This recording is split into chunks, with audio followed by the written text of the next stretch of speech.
본인이 빚이 많아서 굉장히 경제적으로 어려움이 빠진 상태에서 자신의 재산을 팔 때 이것이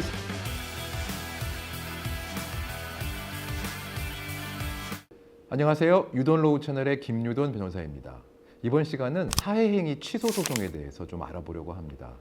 요즘 경기도 안 좋고 부동산 시장도 안 좋아서 주변에 어려워지는 개인들과 회사들이 굉장히 많아지고 있습니다. 근데 이 어려워진 회사나 개인들이 갖고 있던 재산이나 자산을 지키기 위해서 이걸 파는 과정에서 사회행위가 되는 경우가 종종 생깁니다. 그래서 오늘은 이것에 대해서 좀 알아보고 어떻게 하면 사회행위 취소 소송을 당했을 때 내 재산을 지킬 수 있을지 좀 살펴보고자 합니다. 자, 제가 이런 예를 한번 들어보도록 하겠습니다. 갑자기 제 동생이 연락이 옵니다. 사업하려는 동생이었는데 동생이 연락이 와서 형, 나 지금 사업이 망할 것 같아. 그런데 이거 사업이 망해서 채무자들이 와서 제 재산을 다 압류하고 집행할 것 같은데 이 아파트는 지키고 싶어. 그래서 형한테 이 아파트를 좀 일단 싸게 팔아놓는 척을 할 테니 나중에 이거 돌려줘 라고 동생이 부탁을 합니다. 그래서 형이 동생이 딱하기도 해서 그래 그렇게 하자 라고 해서 둘이 매매한 것으로 그 아파트를 계약을 하고 본인 이름으로 가져다 놓았다 라고 하면 이거 어떻게 될까요? 이것이 바로 채권자 취소 소송이 들어올 수 있는 전형적인 경우 중에 하나입니다.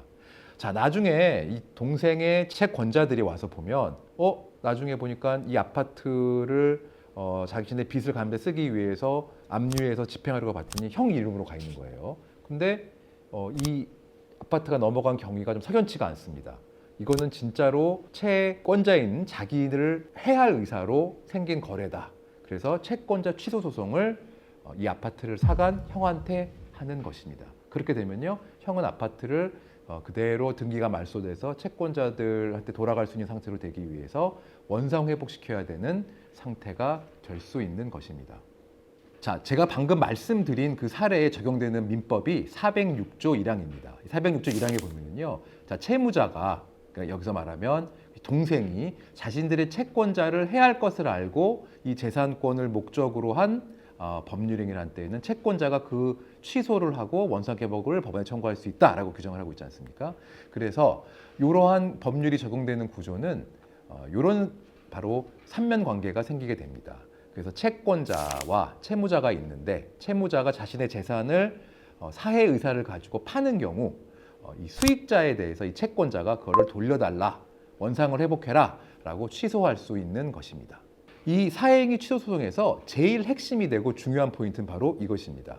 바로 사회의사입니다. 즉 채무자가, 즉 동생이 내가 나의 채권자들을 해한다는 사실을 알고 물건을 팔았느냐, 자산을 처분했느냐 아니냐가 매우 중요하게 됩니다. 중요한 것은요, 이 사회의사는 채권자 취소 소송을 제기하는 채권자가 입증을 해야 합니다. 그런데 이 채무자가 이 재산을 팔 때 나의 채권자들을 해할 의사가 있다고 판 건지 없다고 판 건지는 이 내심의 의사이기 때문에 사실은 입증하는 것이 쉽지는 않습니다. 그래서 우리 법원은 그러한 거래가 일어나게 된 여러 정황을 보고 사회의사가 있는지 없는지를 판단하게 됩니다. 자, 채무자가 재산을 팔 때 채권자들을 해야 할 사회행위가 되는지 그 의사를 어떤 기준에서 판단하는지 한번 살펴보도록 하겠습니다.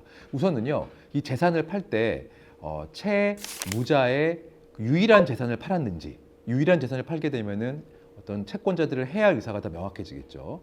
두 번째는 이걸 팔 당시에 확실하게 자신이 채무 상태가 자신의 자산보다 채무가 초과돼서 자신이 큰 경제적 어려움에 이미 객관적으로 빠져 있었는지, 그리고 중요한 거는 그 계약 상대방이 지인 관계인지, 아까 말한 사례에서는 형동생 관계였지 않습니까? 그러니까 이거는 뭔가 의심받을 더 경황이 있는 거죠.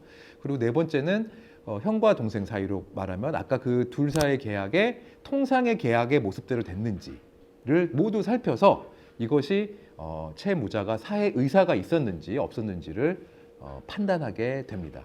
그래서 아까 그 사례로 돌아가 보면요, 이 사건 같은 경우는 형 동생 사이의 거래이기 때문에 좀 의심이 되죠. 왜 갑자기 동생이 살던 아파트를 형한테 파는지, 그리고 두 번째, 이 아파트를 팔 때 제대로 거래 관계가 이루어졌는지, 즉 아파트를 등기 이전할 때 제대로 돈이 다 들어왔는지, 통상의 계약 모습대로 계약금, 중도금, 잔금을 다 제대로 치르고 아파트를 사고 팔았는지, 이런 것들을 종합적으로 봐서 이 동생이 형한테 아파트를 판 게 사회 의사가 있었는지 없었는지를 판단하게 됩니다. 자, 지금까지 이렇게 채권자 취소 소송의 대상이 될 수 있는 거래에 대해서 살펴봤는데요. 본인이 빚이 많아서 굉장히 경제적으로 어려움이 빠진 상태에서 자신의 재산을 팔 때 이것이 사회행위 취소 소송의 대상이 되는지 안 되는지를 판단하는 것은 쉽지 않습니다. 판례의 태도나 당시 자신이 갖고 있는 상황을 전부 다 고려해서 판단해야 되기 때문에 그런 거래를 할 때는 그러한 물건을 파는 채무자나 그러한 사람으로부터 물건을 사는 수익자나 모두 법률 검토를 받고 거래를 하는 것이 중요합니다. 자, 자신이 어떤 물건을 팔았는데 억울하게 사회의사가 있다고 봐서 채권자 취소 소송을 당한 분들이 계실 텐데요. 이런 게가 사회의사가 부정된 예도 분명히 있습니다. 하나 예를 드리면요.